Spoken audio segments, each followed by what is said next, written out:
Assalamualaikum warahmatullahi wabarakatuh. Perkenalkan, nama saya Raja Bagus Lambang, NIM 4423100021. Halo, perkenalkan nama saya Depalu Eriandes, NIM 44231007. Nama saya Gesa Apis Nurlamsyah, NIM 4423102330. Perkenalkan, nama saya Ramadika Panjanegoro dengan NIM 44231008.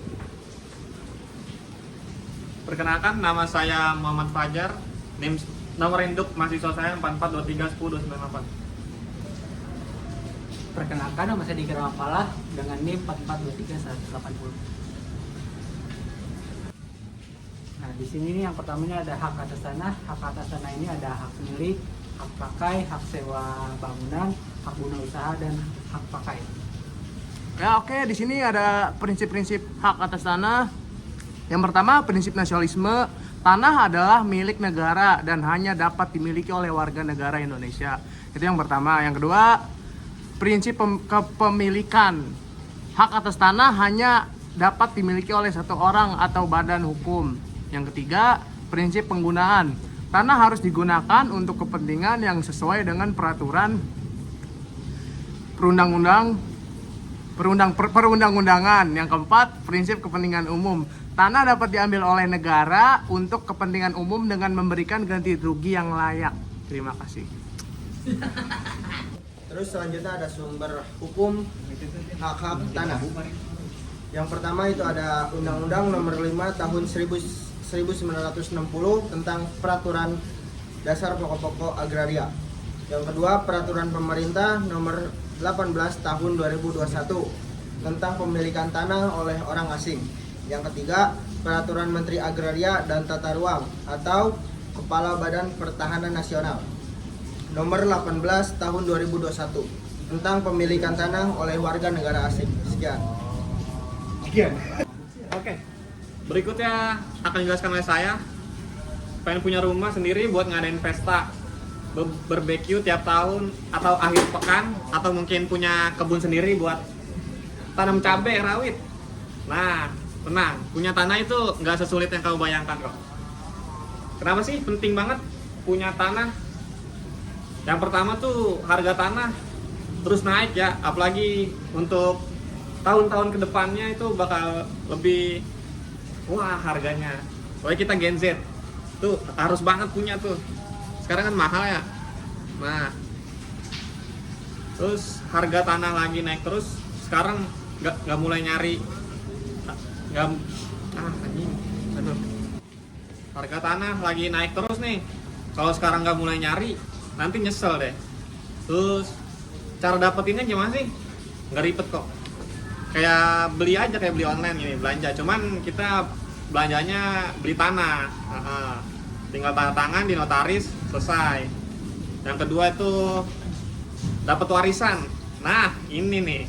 Ini yang kita tunggu nih. Dapat tanah dari orang tua atau keluarga, untung banget kan. Hibah, dikasih tanah gratis sama orang lain atau pemerintah tuh, siapa yang nggak mau gitu ya kan.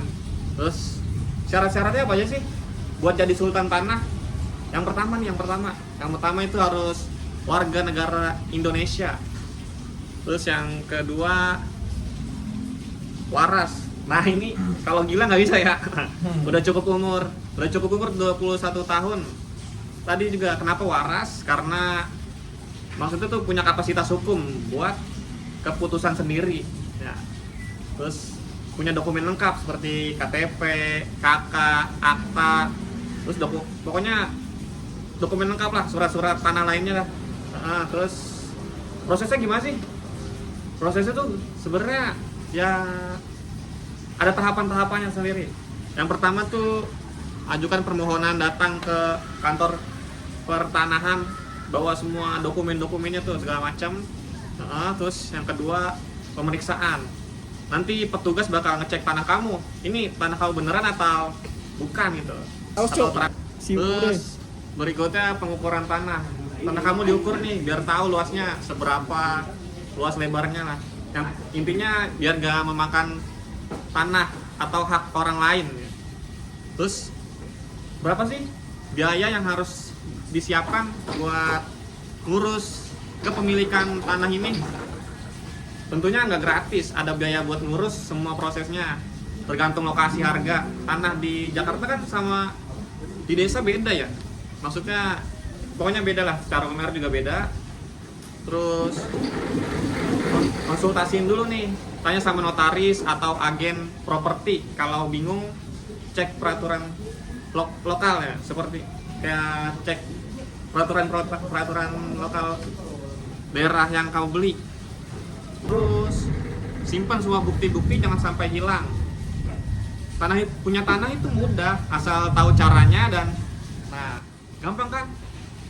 Punya tanah itu mudah asal tahu caranya dan persiapkan semua dokumen-dokumen yang ada. Jangan tunda-tunda, harga tanah terus naik loh. Oke, baik. Selanjutnya ada Undang-Undang Pokok Agraria atau UPA tahun 1960 memiliki beberapa tujuan penting bagi Indonesia, yaitu ada 5. Yang pertama itu ada mewujudkan kemakmuran rakyat, yang dimana mengatur penggunaan tanah dan sumber daya alam untuk kemakmuran rakyat. Yang kedua, menciptakan kepastian hukum. Ini menjamin kepastian hukum dalam penggunaan tanah, menghindari konflik. Dan yang ketiga, mengatur hubungan negara dan rakyat. Ini menjamin kepentingan rakyat dan negara dalam pengelolaan sumber daya. Yang keempat, yaitu mengembangkan ekonomi nasional. Ini bertujuan untuk mengoptimalkan penggunaan sumber daya. Untuk pertumbuhan ekonomi. Dan yang terakhir itu ada menciptakan keadilan sosial, mengatur penggunaan sumber daya secara merata untuk keadilan sosial. Begitu, terima kasih. Oke, baik. Hasil dari kesimpulan yang telah tadi dipaparkan oleh kawan-kawan saya itu adalah Undang-Undang Nomor 5 Tahun 1960, Undang-Undang Pokok Agraria tentang hak milik. Hak milik itu berupa hak pakai, hak guna bangunan, hak guna usaha. Dan itu terdapat prinsip-prinsip hak atas tanah berupa prinsip nasionalisme, prinsip kepemilikan, prinsip penggunaan, prinsip kepentingan umum.